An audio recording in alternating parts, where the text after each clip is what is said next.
भाइयों बहनों,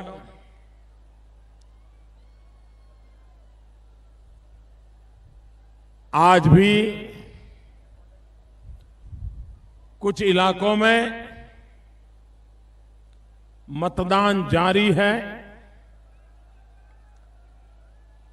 और सुबह जब मैं दिल्ली से निकला तो पता चला कि मतदान बहुत भारी मात्रा में हो रहा है। लोग उत्साह और उमंग से मतदान कर रहे हैं। अब तक जितने भी मतदान के दौर हो चुके हैं, जिस उमंग और उत्साह के साथ लोकतंत्र के इस पर्व में हमारे देश के नागरिक, उत्तर प्रदेश के भाई बहन शरीक हुए हैं, शांतिपूर्ण मतदान हुआ है, मैं उन सभी मतदाताओं का हृदय से अभिनंदन करता हूं और पहले ही दौर से जिस प्रकार से भारतीय जनता पार्टी और साथी दलों के लिए जन समर्थन उभर करके आया है और जैसे जैसे चुनाव के दौर आगे बढ़ते जा रहे हैं, पश्चिम से पूरब की तरह जैसे जैसे चुनाव आगे बढ़ रहा है, सब लोगों ने मान लिया है कि अब उत्तर प्रदेश में भारतीय जनता पार्टी और उनके साथी दलों की सरकार बन जाएगी। भाइयों बहनों, मैं उत्तर प्रदेश के सभी नागरिकों को विश्वास दिलाना चाहता हूं। हमारी एक परंपरा रही है,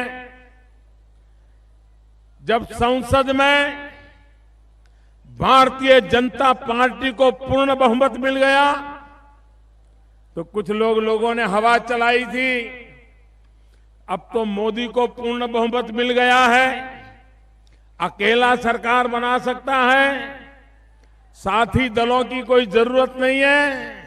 भांति भांति की बातें कहते थे, लेकिन भारतीय जनता पार्टी का चरित्र अलग है, भारतीय जनता पार्टी के संस्कार अलग है, जिनके साथ हम जुड़ते हैं, जीवन भर का नाता जोड़ देते हैं। और इसलिए पूर्ण बहुमत होने के बावजूद भी जितने भी हमारे छोटे मोटे साथी दल जीते थे, उन सबको भी हमने मंत्री परिषद में लेकर के सबको सम्मानित किया और उनकी सेवाएं भी आज देश को मिल रही है। मैं आज मऊ की धरती पर कहना चाहता हूं कि भारतीय जनता पार्टी को उत्तर प्रदेश में अकेले को पूर्ण बहुमत मिलने वाला है, मिलेगा भी, तो भी जितने छोटे मोटे दल आज इस चुनाव में हमारे साथ हैं, वे भी सरकार का हिस्सा होंगे, वे भी सरकार चलाने में भागीदार होंगे। भाइयों बहनों, हम सिर्फ चुनावी तिकड़म करने वाले लोग नहीं हैं, हम सबका साथ, सबका विकास करने वाले लोग हैं और इसलिए हर छोटे मोटे तबके के लोग जितने भी हमारे साथ आना चाहें, उन सबको साथ लेकर के सबका विकास करने के लक्ष्य को लेकर के हम आगे बढ़ रहे हैं। भाइयों बहनों, जब चुनाव घोषित हो गया, समाजवादी पार्टी को डर लग गया कि अब जीत नहीं पाएंगे, किसी की मदद लग जाएगी और इसलिए आनन फानन में वो कांग्रेस की गोद में जाकर के बैठ गए। एक डूबती हुई नाव में आकर के चढ़ गए। शुरू में तो टीवी पर अखबारों में बराबर फोटो छपने लगी तो उनका भी जरा हौसला बुलंद हो गया, वाह जोड़ी जम रही है। ऐसे नशे में आ गए, ऐसे नशे में आ गए, उनको लगता था कि कैमरा को मूर्ख बना देते हैं वैसे ही जनता जनार्दन को मूर्ख बना लेंगे, लेकिन उनको पता नहीं जनता का मिजाज कुछ और होता है। जनता इन तस्वीरों की चमक से कभी चौंक नहीं जाती है। जनता तो दूध का दूध और पानी का पानी करना भली भांति जानती है। और इसलिए गठबंधन करके जब निकले तो 2/3 बहुमत के साथ उत्तर प्रदेश में दोबारा आ जाएंगे, ऐसा उनकी बातों से निकल रहा था। लेकिन जैसे ही एक दौर समाप्त हो गया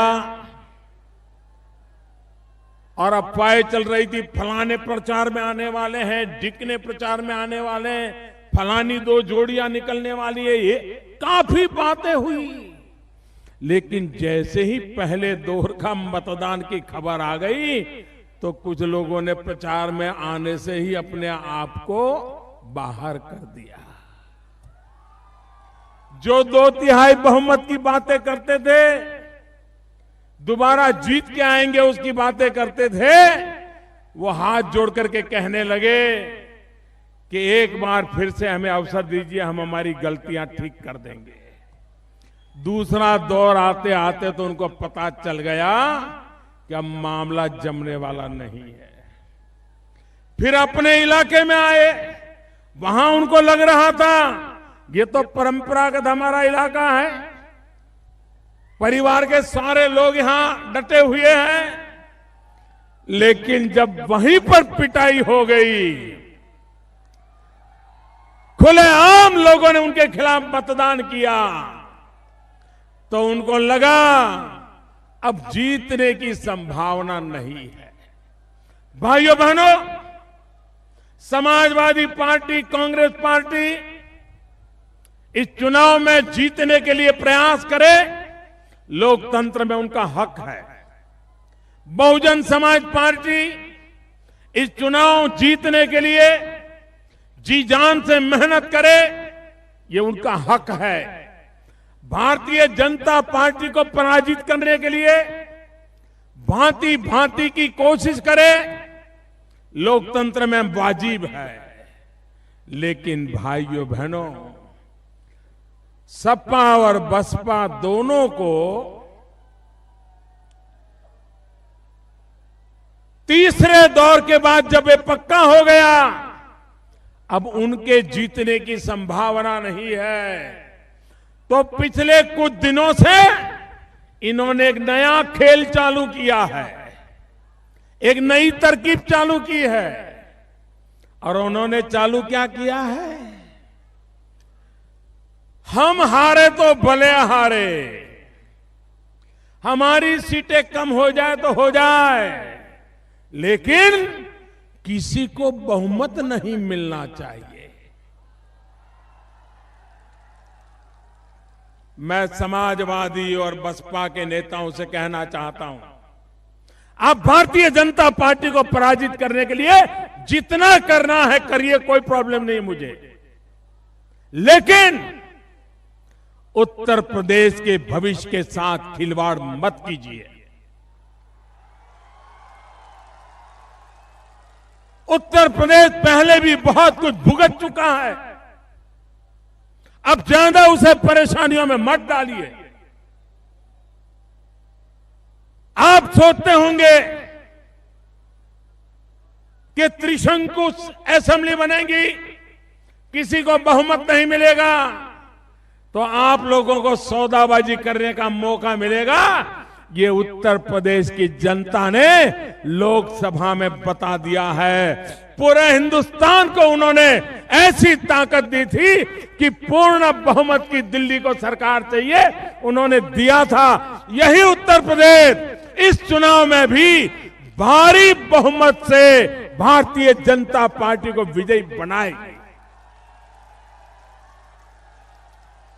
भाइयों बहनों, मैं आपसे एक सवाल पूछना चाहता हूं, आप जवाब देंगे? सबके सब देंगे? वो दूर दूर है वो भी देंगे? पूरी ताकत से देंगे? आप बताइए भाइयों बहनों, आज पूरी दुनिया में हिंदुस्तान का जय जयकार हो रहा है कि नहीं हो रहा है? आज अमेरिका में भी हिंदुस्तान की बात हो रही है कि नहीं हो रही है? आज रशिया में भी हिंदुस्तान की जय जयकार है कि नहीं है? आज जापान में भी हिंदुस्तान का जय जयकार हो रहा है कि नहीं हो रहा है? आज इंग्लैंड में भी हिंदुस्तान का जय जयकार हो रहा है कि नहीं हो रहा है? दुनिया के हर कोने में हिंदुस्तान का जय जयकार हो रहा है कि नहीं हो रहा है? हो रहा है। क्यों हो रहा है? क्या कारण है? क्या कारण है? क्या कारण है? आज पूरे दुनिया में वाहवाही हो रही है। क्या कारण है? पूरी ताकत से बताइए क्या कारण है? जी नहीं, मोदी मोदी नहीं, ये जो दुनिया में जय जयकार हो रहा है क्योंकि हिंदुस्तान की जनता ने 30 साल के बाद पूर्ण बहुमत की मजबूत सरकार बनाई और इसके कारण मोदी आज दुनिया में जहां भी जाता है, दुनिया के बड़े से बड़े नेता से जब हाथ मिलाता है तो सामने वाले नेता को मोदी नहीं दिखता है, उसको 125 करोड़ हिंदुस्तानी दिखाई देते हैं। और इसलिए हिंदुस्तान का जय जयकार हो रहा है। आप मुझे बताइए भाइयों बहनों, हम चाहते हैं कि हिंदुस्तान में फिर से एक बार उत्तर प्रदेश का भी जय जयकार हो। आप चाहते हो उत्तर प्रदेश का जय जयकार हो? उत्तर प्रदेश का जय जयकार होना चाहिए, हिंदुस्तान के सभी राज्यों में होना चाहिए, सब कोई उत्तर प्रदेश की वाहवाही करे, ऐसा होना चाहिए। अगर ये करना है तो उत्तर प्रदेश में पूर्ण बहुमत की भारतीय जनता पार्टी की मजबूत सरकार बनानी होगी। उनका तो बिगड़ा है, समाजवादियों की नाव डूब चुकी है, बसपा का कोई मेल ही नहीं बैठ रहा है, भतीजा भी कैसे बच्चों उसका रास्ता खोज रहा है, बुआ भी परेशान है कि भतीजे ने क्या करके रख दिया। न भतीजे का मेल बैठ रहा है, न बुआ जी का मेल बैठ रहा है। अगर मेल बैठ रहा है तो उत्तर प्रदेश के गरीब लोगों का बैठ रहा है भाइयों बहनों। और इसलिए भाइयों बहनों, इस चुनाव में भारी मतदान करके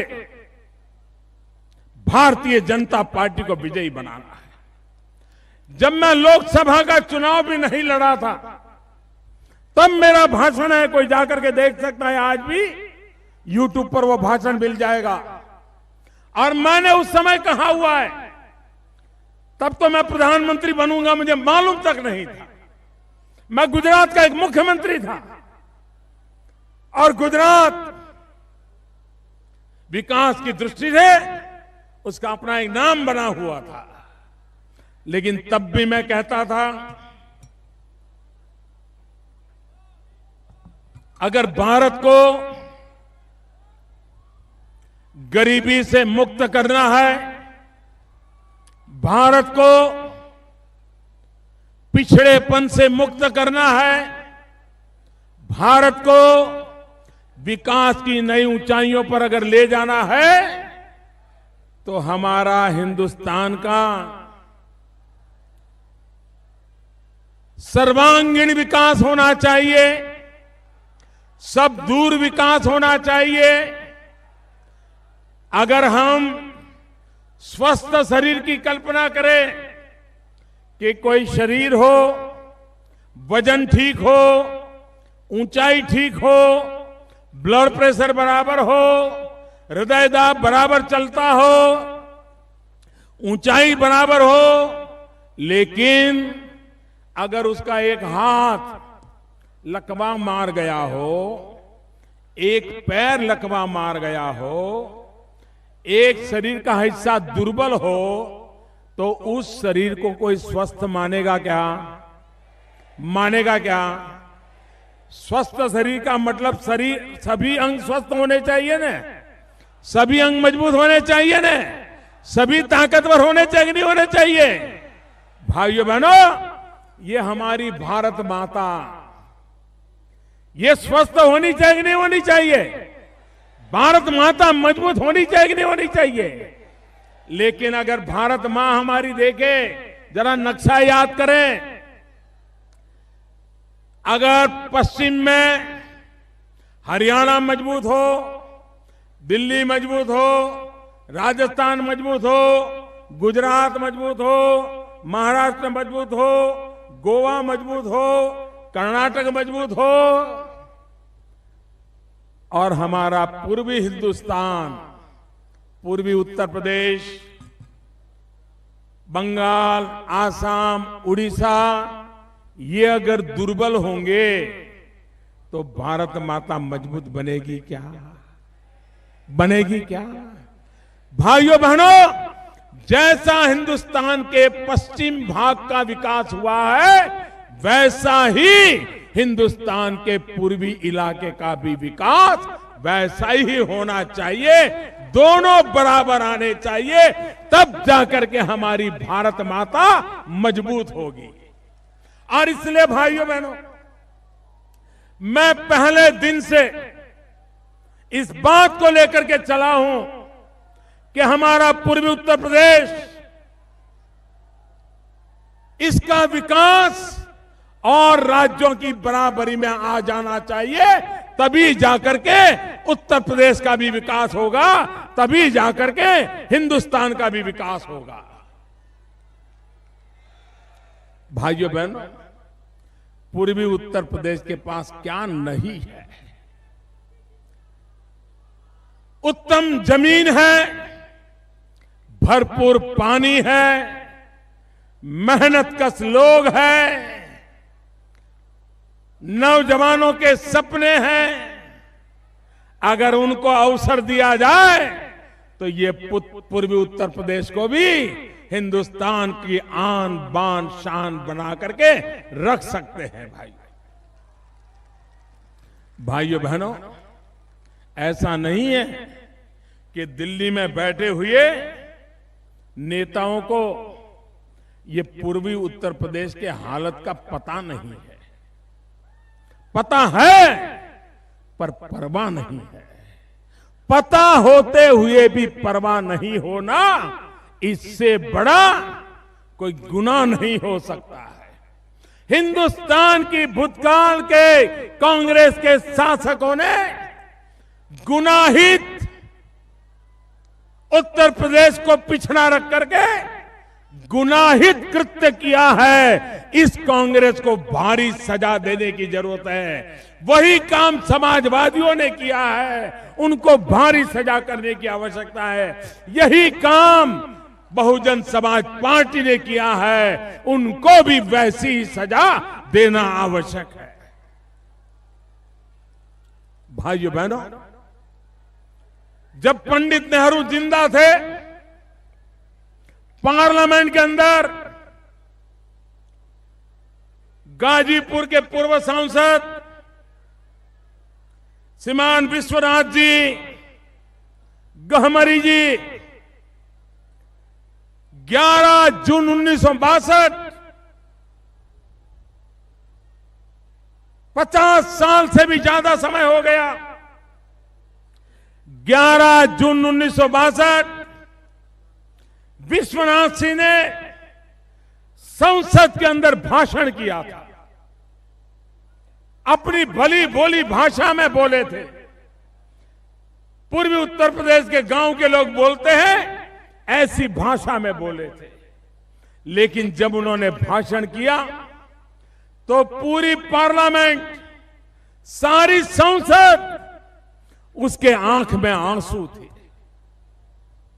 इसी इलाके के एक सांसद, पूर्वी उत्तर प्रदेश के सांसद पंडित नेहरू के सामने बोल रहे थे और उन्होंने जो बात कही थी, हिंदुस्तान की संसद में बैठा हुआ हर व्यक्ति रो पड़ा था, हर एक किसी के आंसू में थे। और उन्होंने कहा कि देश के हुक्मरानों, आपको पता है पूर्वी उत्तर प्रदेश के लोग कैसी मुसीबतों से जिंदगी गुजार रहे हैं, कैसी भूखमरी है, कैसी बेरोजगारी है। और उन्होंने वर्णन करते हुए कहा था कि संसद में बैठा हुआ कोई व्यक्ति इस बात पर विश्वास नहीं करेगा कि पूर्वी उत्तर प्रदेश के इलाकों में ऐसे गरीब परिवार हैं जो गोबर होता है, गाय भैंस जो गोबर छोड़ते हैं, उस गोबर को धो करके उस गोबर में से जो अनाज के दाने निकलते हैं उसको खा करके अपना गुजारा करते हैं। ये पूर्वी उत्तर प्रदेश का हाल है।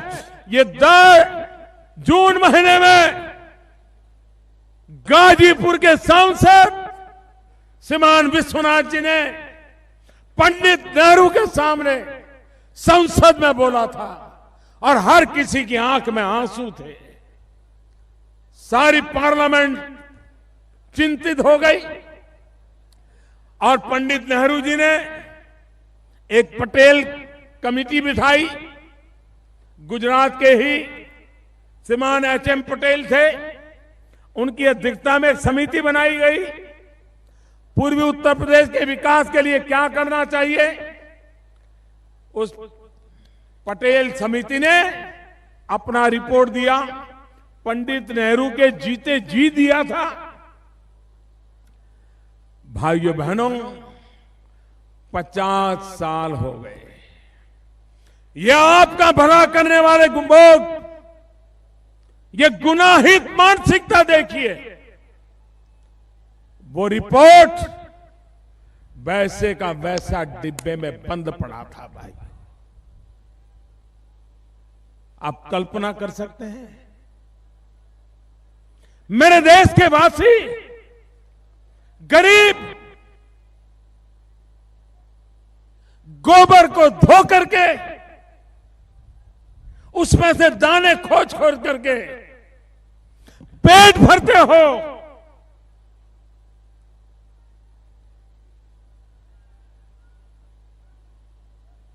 और 50 साल तक सत्ता में बैठे हुए लोग उस रिपोर्ट के ऊपर बैठ जाए। आपने मुझे सेवा करने का मौका दिया, हम उस रिपोर्ट को बाहर निकाला, अध्ययन शुरू किया। आपको हैरानी होगी, उस पटेल समिति ने एक काम कहा था। उसने कहा था, पटेल समिति ने कहा था, मऊ, ताड़ीपुर, गाजीपुर रेल लाइन तुरंत लगानी चाहिए। अगर रेल लाइन लगेगी, लोगों को काम मिलेगा और ये मुख्य धारा से इलाका जुड़ जाएगा तो विकास की संभावनाएं बनेगी। भाइयों बहनों, ये आपका वोट मांगने से उनको शर्म आनी चाहिए। 50 साल हो गए, उन्होंने इस काम को नहीं किया। भाई मनोज सिन्हा रेलवे मंत्री बने, इसी इलाके से बने, और हमने उस पटेल समिति का रिपोर्ट निकाला। आज मैं गर्व के साथ कहता हूं कि मैं खुद श्रीमान विश्वनाथ जी को श्रद्धांजलि देने के रूप में खुद यहां आया। 50 साल पुरानी उस पार्लियामेंट के भाषण को याद करते हुए आया और आज उस रेल का काम शुरू करवा दिया। भाइयों बहनों, आज काम चल रहा है। विकास कैसे होता है? विकास इस प्रकार से होता है। भाइयों बहनों, उसी प्रकार से गंगा नदी के ऊपर रेल कम रोड, इस ब्रिज की मांग यहां के विकास की आत्मा है। इसके कारण विकास की संभावनाएं बढ़ती हैं। इंफ्रास्ट्रक्चर विकास की सबसे बड़ी नींव बन जाता है। लेकिन भाइयों बहनों, गंगा जी के ऊपर रेल और रोड ब्रिज, वो काम भी अटका पड़ा। कभी सोचा नहीं गया। हमने आकर के करीब करीब 2,25,000 करोड़ रुपया से भी ज्यादा लागत से उस ब्रिज का काम भी शिलान्यास कर दिया। काम तेज गति से आगे बढ़ रहा है। भाइयों बहनों, विकास ये यहां की पहली आवश्यकता है। हमारा किसान गन्ने की खेती करता है, धान की खेती करता है, गेहूं की खेती करता है।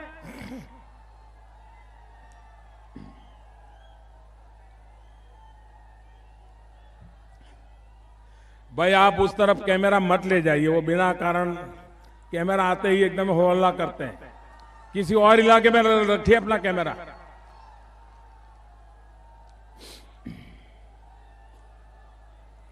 भाइयों बहनों, मैं भारतीय जनता पार्टी उत्तर प्रदेश इकाई को हृदय से बहुत बहुत बधाई देना चाहता हूं। उन्होंने अपने चुनावी संकल्प पत्र में एक बहुत बड़ी अहम घोषणा की है। उन्होंने कहा है कि भारतीय जनता पार्टी की सरकार बनने के बाद हमारे यहाँ के जो छोटे किसान हैं, उनके फसल का जो कर्ज है, किसानों का कर्ज माफ कर दिया जाएगा। भाइयों बहनों, मैं उत्तर प्रदेश का सांसद हूं। अगर आज मैं प्रधानमंत्री बन सका हूं तो उसका कारण उत्तर प्रदेश का मजबूती के साथ मेरे साथ समर्थन है। उसके कारण देश को स्थिर सरकार मिली है। भाइयों बहनों, उत्तर प्रदेश के सांसद के नाते मऊ के मेरे प्यारे भाइयों बहनों, मैं आपको विश्वास दिलाना चाहता हूं। 11 मार्च को चुनाव के नतीजे आएंगे। 13 मार्च को हम विजयी होली मनाएंगे। विजयी होली के रंग से रंग जाएगा उत्तर प्रदेश। और उसके बाद उत्तर प्रदेश को भारतीय जनता पार्टी की नई सरकार मिलेगी। सरकार का शपथ समारोह होगा। सरकार का शपथ समारोह होने के बाद नई मंत्री परिषद का मीटिंग होगी और उत्तर प्रदेश के एमपी के नाते, सांसद के नाते मैं आपको विश्वास दिलाता हूं कि नई सरकार की पहली मीटिंग में किसानों की कर्ज माफी का निर्णय कर लिया जाएगा।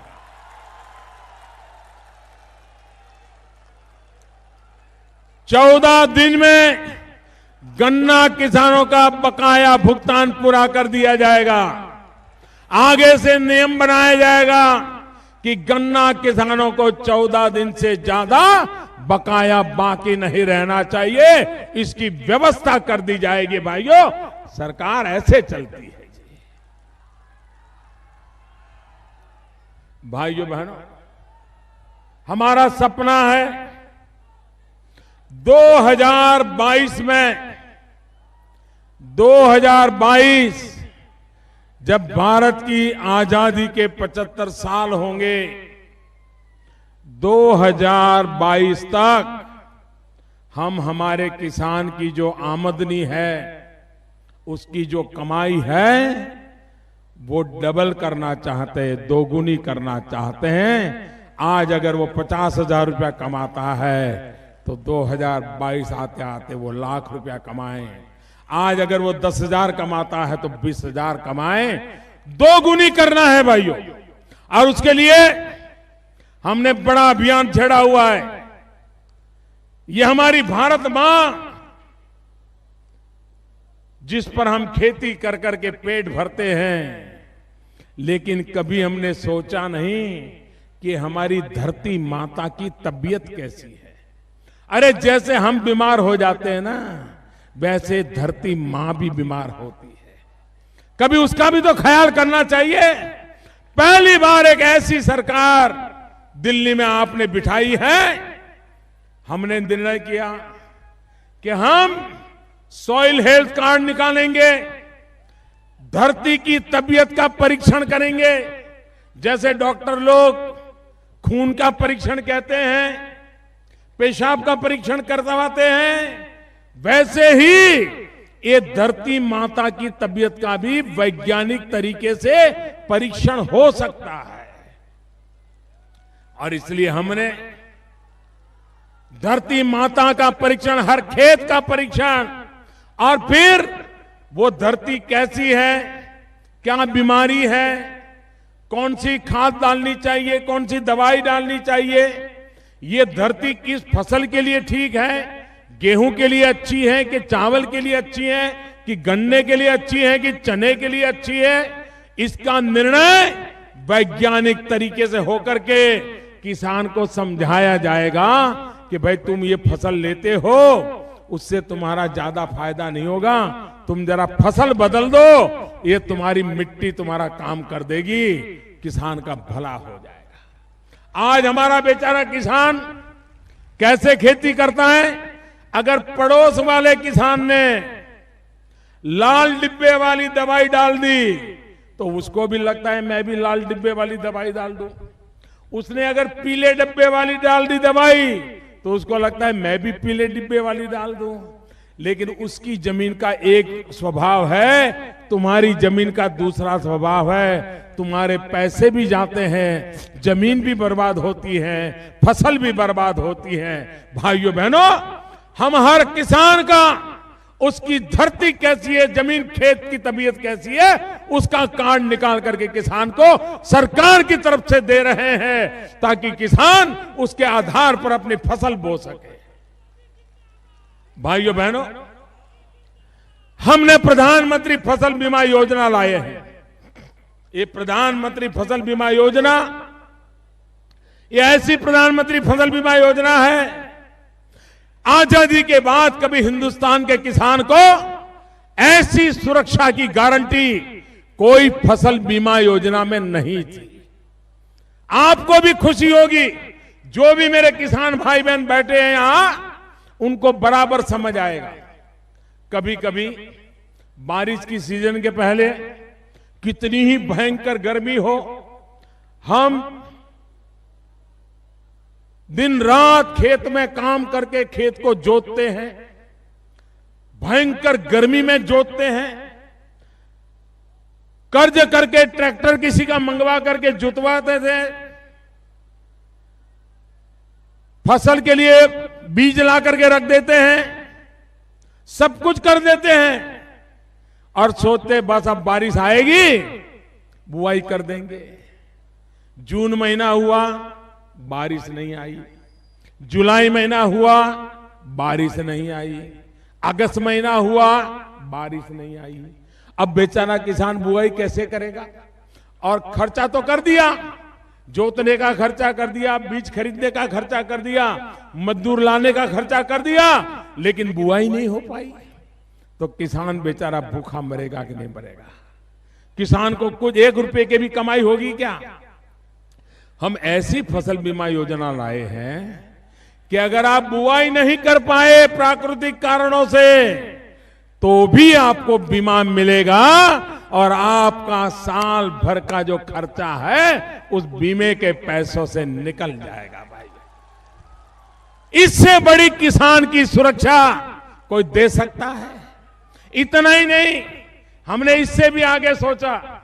हमने कहा बुआई अच्छी हो जाए, बारिश अच्छी हो जाए, जब चाहे उतनी बारिश हो, जितनी चाहे उतनी बारिश हो, जब धूप निकले जरूरत हो तब धूप निकल आए और 16 आनी फसल हो जाए। 16 आनी जीवन में बड़ी खुशी हो जाए, ऐसी फसल हो जाए। कटाई भी हो जाए, खेत और खलिहान में सारा फसल वो कटाई करके उसका ढेर रख दिया हो, बस अब मंडी में ही जाने की तैयारी चल रही हो। आज ट्रैक्टर आएगा तो मंडी चले जाएंगे, बैलगाड़ी आएगी तो मंडी लेकर के चले जाएंगे, ट्रक वाला आएगा तो मंडी लेकर के, सब रेडी पड़ा है, पूरा ढेर तैयार है। और अचानक ओले गिर गए, और अचानक आंधी आ गई, और अचानक भयंकर बारिश आ गई।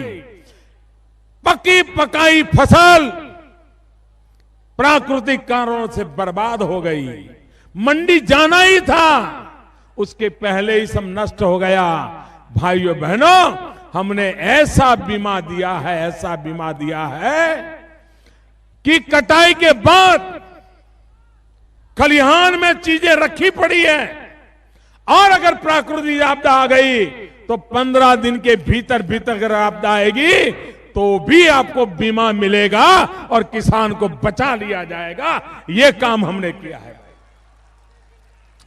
आप मुझे बताइए भाइयों बहनों, ये बीमा का लाभ हमारे उत्तर प्रदेश के किसानों को मिलना चाहिए कि नहीं मिलना चाहिए?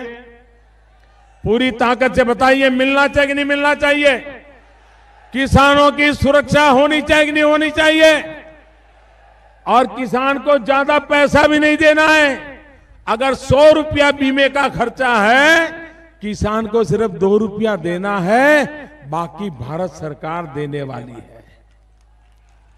1.5 रुपया 2 रुपया से ज्यादा किसान को नहीं देना है।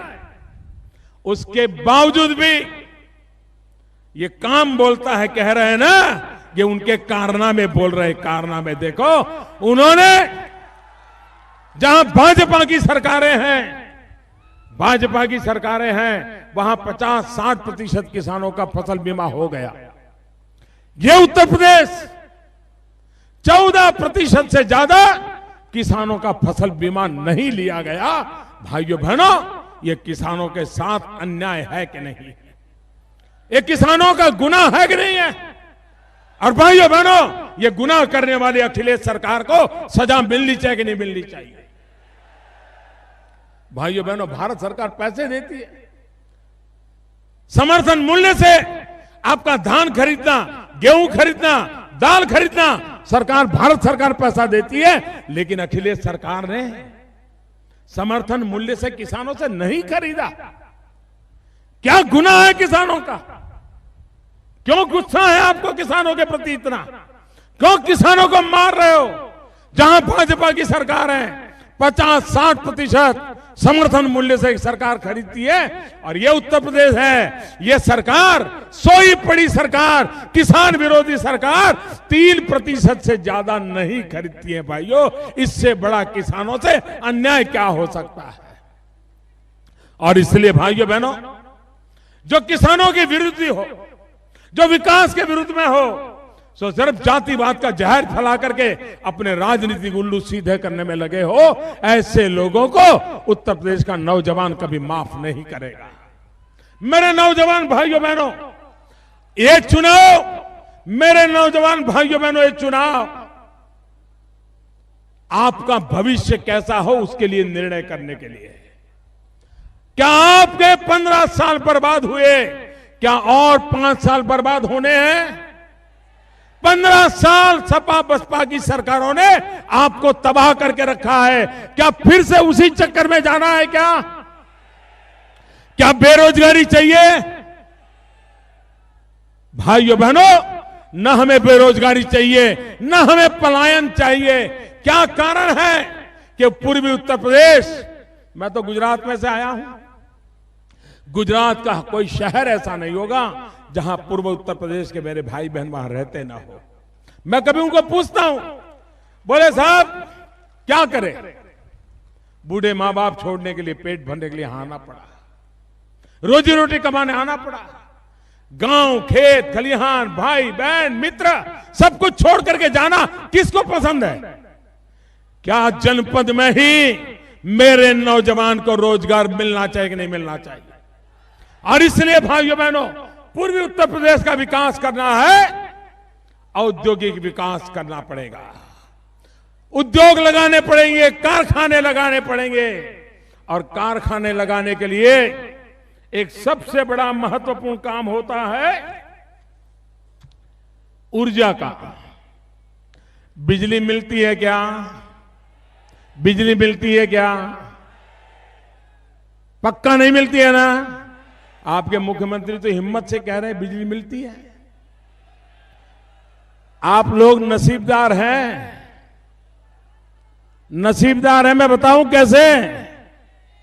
आपका चुनाव मतदान बड़ी देर से हो रहा है, और देर से हो रहा है इसलिए आपको बिजली इस चुनाव में वो देने का प्रयास करते हैं। लेकिन जहां पर चुनाव पूरा हो गया, मतदान हो गया, वहां बिजली कट कर दी उन्होंने। आपके यहां भी 4 तारीख के बाद पक्का मान लीजिए कट करेंगे ही करेंगे। ये धोखा है कि नहीं है भाइयों? ये धोखा है कि नहीं है? ये चालाकी है कि नहीं है? क्या जनता जनार्दन के साथ सरकार खुद चालाकी करे क्या? भाइयों बहनों, अगर मुझसे गलती हो और मैं जनता जनार्दन के सामने आके कह दूं कि मेरी ये गलती हो गई, तो जनता माफ करेगी कि नहीं करेगी? करेगी कि नहीं करेगी? अरे मेरा देश की जनता उदार है भाई, हम लोग भी इंसान है, गलती होती है, लेकिन जनता माफ करती है और उनको भरोसा होता है कि गलती स्वीकार करता है तो अच्छा करेगा। लेकिन तुम लोगों का तो इतनी गर्मी है, इतनी गर्मी है, इतना अहंकार है कि जनता को मूर्ख बनाने में लगे हुए हो, झूठ फैला रहे हो। भाइयों बहनों, भारत सरकार उत्तर प्रदेश को बिजली देने के लिए दरवाजे खटखटा रही थी कि आप बिजली लीजिए। बिजली लेते नहीं थे, सस्ते में बिजली भारत सरकार देती थी तो भी नहीं लेते थे। इतना ही नहीं, हमने कहा घरों में अब गरीब से गरीब भी अपने बच्चों को पढ़ाना चाहता है, गरीब से गरीब भी अपने घर में एक छोटा सा टीवी लाना चाहता है, गरीब से गरीब भी गर्मी के दिनों में घर में पंखा चले ऐसी इच्छा करता है। करता है कि नहीं करता है भाइयों? करता है कि नहीं करता है? उसको बिजली चाहिए कि नहीं चाहिए? हमने कहा घरों में 24 घंटे बिजली के लिए भारत सरकार आपको पैसे देने के लिए तैयार है। आप हैरान हो जाओगे भाइयों बहनों, 18,000 करोड़ रुपया 24 घंटे बिजली देने के लिए भारत सरकार ने उत्तर प्रदेश को दिया। अभी भी आधे के करीब पैसे वो खर्च नहीं कर पाए। ऐसी कैसी सरकार है कि आपके घर में अंधेरा है, तिजोरी में पैसा पड़ा है, भारत सरकार बिजली दे रही है, भारत सरकार पैसे दे रही है, लेकिन वो आपके घर में उजाला नहीं ले पा रहे हैं। ऐसा आपको अंधेरे में रहने के लिए मजबूर करने वाले लोग, उनको एक दिन सरकार चलाने का हक नहीं है। भाइयों बहनों, आप मुझे बताइए, आज उत्तर प्रदेश में कोई बहन बेटी अकेली शाम के समय घर के बाहर जा सकती है क्या? पूरी ताकत से बताइए, अकेली बहन बेटी उत्तर प्रदेश में घर के बाहर निकल सकती है क्या? वो बेटी सलामत रहेगी क्या? वो बहन सलामत रहेगी क्या? मां बहनों को सुरक्षा मिलनी चाहिए कि नहीं मिलनी चाहिए? आए दिन बलात्कार, सोने की चेन भी है तो छीन लेना। मैं हैरान हूं। हत्या, लूट, बलात्कार, गुनाह। भाइयों बहनों, लोग कहते हैं यहां के पुलिस थाने वो समाजवादियों के दफ्तर बन गए हैं।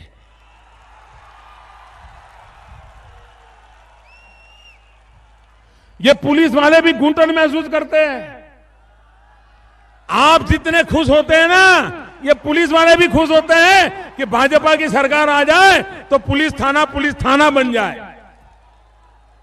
उनको भी भरोसा है कि भाजपा की सरकार आएगी तो पुलिस थाना सच्चे अर्थ में पुलिस थाना बनेगा। आज जो समाजवादियों का दफ्तर बना है, जो पुलिस वालों को बुरा करने के लिए मजबूर करते हैं, भाइयों बहनों, जब तक समाजवादी वाला ये आकर के कहे नहीं कि इसकी शिकायत दर्ज करो, तब तक शिकायत दर्ज नहीं होती है। शिकायत दर्ज करने का भी पैसा, न दर्ज करने का भी पैसा। आपको लगता है कि हवालदार लेता है, हवालदार के जेब में तो बेचारे को चने का भाव भी नहीं आता है, वो समाजवादी वाले ले जाते हैं। समाजवादी वाले बदनाम हवालदार होता है, मलाई समाजवादी खाते हैं। भाइयों बहनों, बंद होना चाहिए कि नहीं होना चाहिए? और हमारे अखिलेश जी अभी कुछ दिन पहले बोल दिए कि वो गधे वाली बात तो मैंने मजाक मजाक में कर दी थी।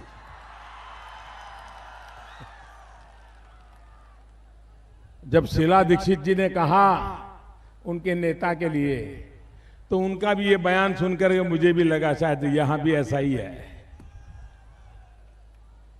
भाइयों बहनों, मैं जरा इस सरकार को पूछना चाहता हूं, क्या ये पुलिस थानों की दुर्दशा हुई है, क्या ये भी मजाक मजाक में हो गई है क्या? ये मां बहनों के गले में जो चेन छीन ली जाती है, वो भी क्या मजाक मजाक में होता है क्या? ये छुरी चाकू चलाकर के निर्दोषों को मार दिया जाता है, क्या ये भी मजाक मजाक में भी होता है क्या? गैर कानूनी लोगों की जमीन पे कब्जे कर ली जाए, खेत के खेत हड़प कर दिए जाते हैं, क्या ये भी मजाक मजाक में हो रहा है क्या? निर्दोष लोग कहीं बाहर गए हो तो उसका घर का कब्जा कर लेना, अपने नाम कर देना, उसको बेचारों को फुटपाथ पर जिंदगी गुजारने के लिए मजबूर कर देना, क्या ये भी मजाक मजाक में हो रहा है क्या? भाइयों बहनों, मोदी की मजाक करिए, मुझे कोई शिकायत नहीं है। अगर उससे आपको रात को ठीक नींद आती है और 10 मजाक कर लीजिए, मोदी आपकी नींद मिलती है तो खुश हो जाएगा। लेकिन कम से कम उत्तर प्रदेश को तो मजाक न बता दीजिए। आपने पूरे उत्तर प्रदेश को 5 साल में मजाक बना करके रख दिया है। आपने उत्तर प्रदेश को तबाह करके रख दिया है। और इसलिए भाइयों बहनों, आप देखिए, यहां कोई भी बाहुबली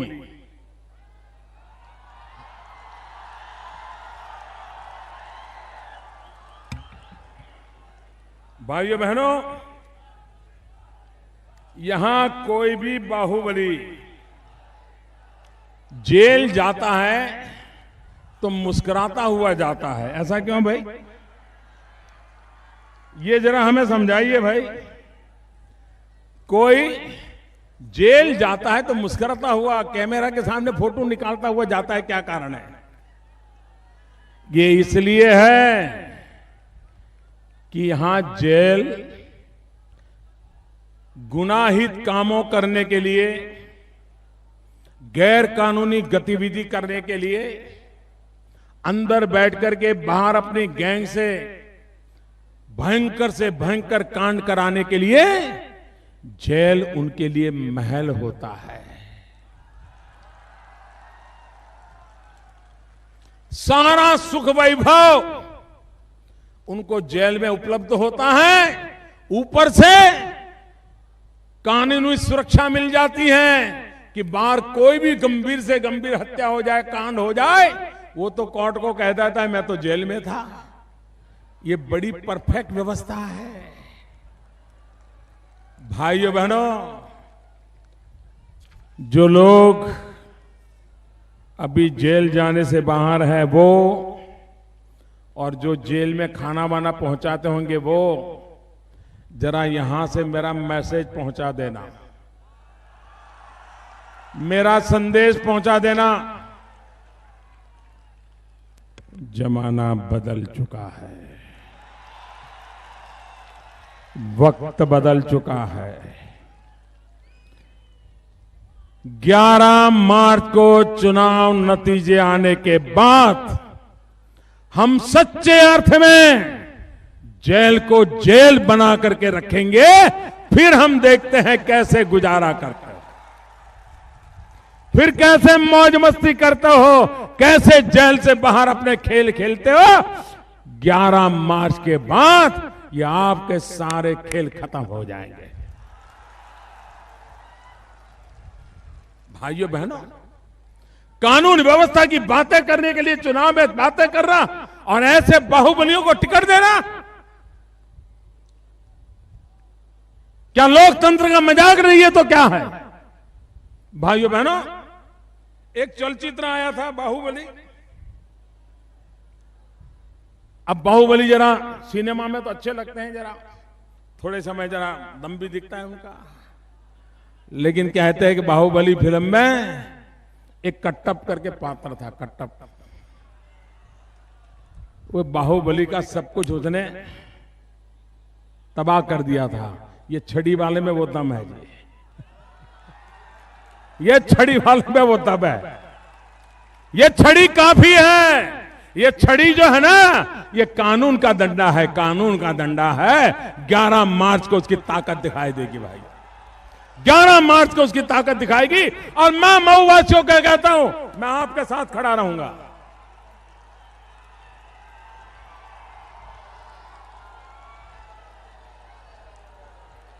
भाइयों बहनों,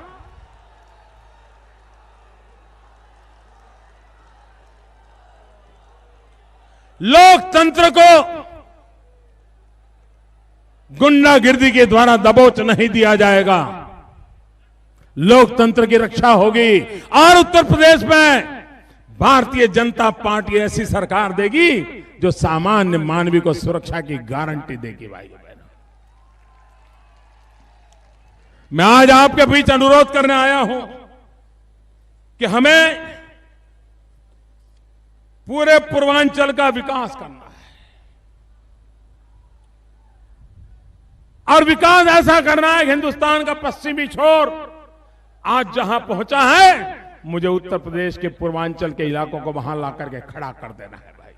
क्योंकि मैं यहां का सांसद हूं, और सिर्फ काशी के लिए नहीं, पूरे उत्तर प्रदेश के लिए काम करना है, हिंदुस्तान के लिए काम करना है। लेकिन पूर्वी उत्तर प्रदेश, वो 62 में हुआ भाषण मैं भूल नहीं सकता हूं। 1962 में पंडित नेहरू के सामने जो भाषण हुआ है पार्लियामेंट में, वो मैं कभी भूल नहीं सकता हूं। इसलिए मैं पूर्वी उत्तर प्रदेश में, मेरे लिए तो 62 का भाषण यही मेरे लिए आदेश है। भले मैं उस समय बच्चा था, लेकिन वो बात मेरे कान में आज भी गूंज रही है। वो जब मैं पढ़ता हूं तो ऐसा लग रहा है कि मैं संसद में उनको देख रहा हूं, मैं उनकी आवाज सुन रहा हूं। मुझे पूर्वी उत्तर प्रदेश को ऐसा आगे बढ़ाना है भाई। अच्छा होता ये उत्तर प्रदेश के मुख्यमंत्री के दिमाग में विकास नाम की कोई चीज होती तो उनकी बात गुजरात के गधों तक नहीं अटक जाती। उनको पता होता कि गुजरात के समुद्री तट पर एक कंडला नाम का बंदरगाह है। गुजरात के समुद्री तट पर कंडला नाम का एक बंदरगाह है। भाइयों बहनों, कंडला से गोरखपुर करीब 2700 किलोमीटर लंबी गैस की पाइपलाइन बिछाई जा रही है। 5000 करोड़ रुपयों से एक गैस की पाइपलाइन बिछाई जा रही है। घरों में भी नलके से जैसे पानी आता है ना, वैसे नलके से गैस आएगा। जब गैस आएगा तो यहां पर कारखाने लगेंगे, क्योंकि ऊर्जा की सबसे बड़ी ताकत गैस के आधार पर पाई जाती है। विकास का एक बहुत बड़ा काम 5,000 करोड़ रुपए से गुजरात के कंडला से पाइपलाइन से हम गैस लाएंगे। गुजरात को याद करना है तो गधों को याद कीजिए, वो गधे भी तो शानदार है, लेकिन कभी कंडला के गैस को भी याद करिए। कंडला के गैस को भी याद करिए, जो उत्तर प्रदेश के जीवन को बदलने वाला है, ऊर्जा को देने वाला है। ये विकास की हमारी दिशा है। भाइयों बहनों, जो मां लकड़ी का चूल्हा जला करके खाना पकाती थी, उस मां को आज हमने सामने से घर घर जाकर के गैस का सिलेंडर, गैस का कनेक्शन देने का बीड़ा उठाया है। 3 साल में 5 करोड़ परिवारों को गैस पहुंचाना है। अकेले उत्तर प्रदेश में लाखों की तादाद में परिवारों को घर घर गैस पहुंचाने का काम चल रहा है, और आने वाले दिनों में भी ये काम तेजी से आगे बढ़ेगा। जो परिवार बाकी है उनको भी पहुंच जाएगा। काम ऐसे होता है। ये सरकार गरीब के लिए है। ये सरकार गरीब युवकों के लिए है। ये सरकार गरीब बच्चों के लिए है। ये सरकार गरीब बुजुर्गों के लिए है। और इसलिए हम कहते हैं, हमारा विकास का सूत्र साफ है। किसान के लिए सिंचाई, युवाओं के लिए कमाई, बच्चों के लिए पढ़ाई और बुजुर्गों के लिए दवाई। ये मंत्र लेकर के हम सबका साथ, सबका विकास करना चाहते हैं। भाइयों बहनों, आज बीमारी बड़ी महंगी है। परिवार में एक आध व्यक्ति अगर हृदय रोग की बीमारी हो जाए, डायबिटीज हो जाए, कैंसर हो जाए, तो सब पूरा परिवार कर्जदार हो जाता है। घर बेचना पड़ता है, खेत बेचना पड़ता है, उसको बीमारी की दवाई करने के लिए। बाद में वो बचेगा कि नहीं बचेगा गारंटी नहीं है। इतनी महंगी दवाइयां बेचते थे। आपने मुझे प्रधानमंत्री बनाया तो मैंने दवाई बनाने वालों को बुलाया। मैंने कहा आओ भाई जरा, और फिर मैंने उनको पूछा क्या क्या अंदर डालते हो, कितना खर्चा होता है, फैक्ट्री का कितना होता है, पगार में कितना जाता है, किराया, सब बताओ। साल भर पूछता रहा, बताते ही नहीं थे। पूछता रहा, निकालता रहा। आखिरकार मैंने 800 दवाइयां जो लोगों के जीवन के लिए जरूरी थी, गंभीर बीमारियों में जरूरी थी, 800 दवाइयों की कीमतें मैंने कम कर दी। 800 दवाइयां। और कितनी कम की है? एक दवाई तो ऐसी थी जिसको महीने में एक बार गोली लेनी पड़ती थी। गोली की कीमत थी 30,000 रुपया। एक गोली 30,000 रुपया में गरीब कहां से खाएगा? क्या गरीब को ऐसे मरने दिया जाएगा? मैंने उन सारे दवाई बनाने वालों को कहा कि जो 30,000 में गोली बिकती है वो 3,000 में बिकनी चाहिए। जो गोली 80 रुपए में बिकती है वो 7 रुपए में बिकनी चाहिए। जो 200 रुपए में गोली बिकती है वो 12 रुपए में बिकनी चाहिए। 800 दवाइयों का भाव कम कर दिया भाई।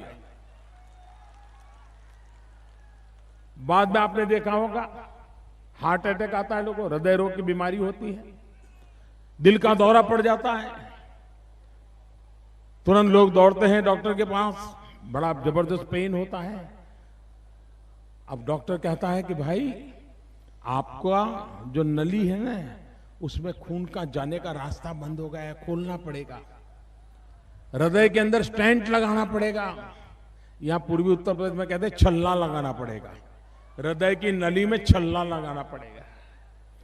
फिर वो गरीब आदमी बेचारा, परिवार का स्वजन मृत्युशैया पर पड़ा हुआ है, तो उसको लगता है हाँ चलो भाई कर्ज करेंगे लेकिन छल्ला लगवा दो। फिर डॉक्टर कहता है कि ये छल्ला लगवाओगे तो 45,000 रुपया होगा। तो पूछता है वो बेचारा रिश्तेदार, भाई ये 45,000 रुपया खर्चा तो करेंगे, लेकिन ये बीमार जो है वो कितने दिन जिंदा रहेगा? वो कहते हैं 45,000 वाला छल्ला लगाओगे तो 4-6 साल तो निकाल देगा। फिर कहता है ये दूसरा छल्ला है जो विदेश का है, ये अगर लगाओगे तो 1.5 लाख रुपया खर्चा होगा, लेकिन पूरी जिंदगी में कोई तकलीफ नहीं होगी। जब तक मौत, कुदरती मौत नहीं होगी, इसको कोई तकलीफ नहीं होगी। तो गरीब आदमी को लगता है चलो गहने बेच दो, घर बेच दो, खेत बेच दो, कर्ज ले आओ, मजदूरी करके कर्ज चुकाएंगे, इसकी जिंदगी बचा लो। भाइयों बहनों, ये छल्ले बुलाने वालों को मैंने बुलाया। मैंने कहा आओ, मैंने कहा बताओ ये छल्ले में क्या क्या रखते हो, कितने में आता है, कितना खर्चा करते हो? भाइयों बहनों, अभी 15 दिन पहले मैंने हुक्म कर दिया कि अब 45,000 रुपए में छल्ला नहीं बिकेगा, 7,000 रुपए में छल्ला बेचना पड़ेगा। 1.25 लाख 1.5 लाख में ये विदेश के नाम पर छल्ले नहीं बेचे जाएंगे, वो आपको 25-27,000 रुपए में बेचना पड़ेगा। गरीब को बेमौत मरने नहीं दिया जाएगा। भाइयों बहनों, काम ऐसे होता है। ये सरकार गरीब के लिए है। अब आप मुझे बताइए, मेरा जैसा इंसान, एक गरीब मां का बेटा, न जिसके पिताजी के भी प्रधानमंत्री थे, न गांव के प्रधान थे, बेचारे चाय बेच बेच करके जिंदगी गुजारा करते थे, जिसकी मां अड़ोस पड़ोस के घरों में पानी भरती थी, कचरा झाड़ू करती थी, उसके बेटे को आज प्रधानमंत्री बना दिया है।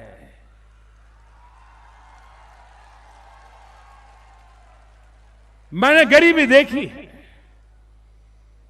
मैं गरीबी में जिया हूं। गरीब का दर्द क्या होता है, ये देखने के लिए मुझे टूर नहीं करनी पड़ती, मैं उसको अनुभव करता हूं। और इसलिए भाइयों बहनों, जब मैं गरीब के लिए लड़ाई लड़ता हूं तो कितने लोग दुश्मन बन जाएंगे, इसका मुझे अंदाज है। आप मुझे बताइए, ये 500 और 1000 की नोट जिनकी गई, वो मुझे आशीर्वाद देंगे क्या? नहीं, मोदी जी आपने बहुत अच्छा किया, ऐसा कहेंगे क्या? मौका पड़ते ही मुझे ठीक करेंगे कि नहीं करेंगे? मेरे पीछे पड़ जाएंगे कि नहीं पड़ जाएंगे? जो दवाइयों के इतने रुपये लेते थे, मैंने रुपये कम कर दिए, वो क्या मुझे फूलमाला पहनाएंगे क्या? जो छल्ले बना करके इतने रुपये लूटते थे, मैंने बंद कर दिया, वो क्या मेरी जय जयकार करेंगे क्या? ये मेरे पीछे पड़ जाएंगे कि नहीं पड़ जाएंगे? लेकिन क्या मुझे ऐसे लोगों से डरना चाहिए क्या? डरना चाहिए क्या? डरना चाहिए क्या? अरे गरीब के लिए जीना है, जिसको जो करना है कर ले। ये सरकार गरीब के लिए काम करेगी, निर्णय करने से रुकने वाली नहीं है। भाइयों बहनों, 70 साल तक देश का जिन्होंने लूटा है, मैंने 500 और 1000 की नोट बंद करके उनको बैंकों में वापस रखने के लिए मजबूर कर दिया है। जो गरीब का लूटा है, वो गरीब को लौटाने कर कर ही मैं रहने वाला हूं, ये मैं आपको विश्वास दिलाने आया है। और इसलिए भाइयों बहनों, उत्तर प्रदेश का भाग्य बदलने के, उत्तर प्रदेश के नौजवानों का भविष्य बनाने के लिए, उत्तर प्रदेश के ईमानदार नागरिकों की सुरक्षा के लिए, कानून का राज्य बनाने के लिए मैं आपसे आग्रह करने आया हूं, भारतीय जनता पार्टी को विजयी बनाइए।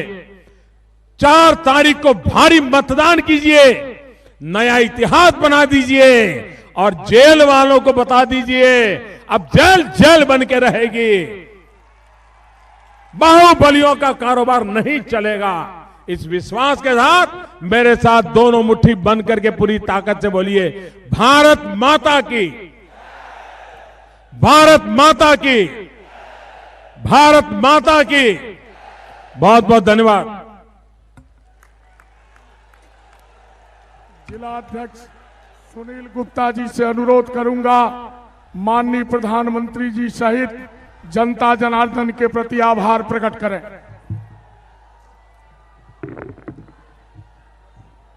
भारत माता की, भारत माता की।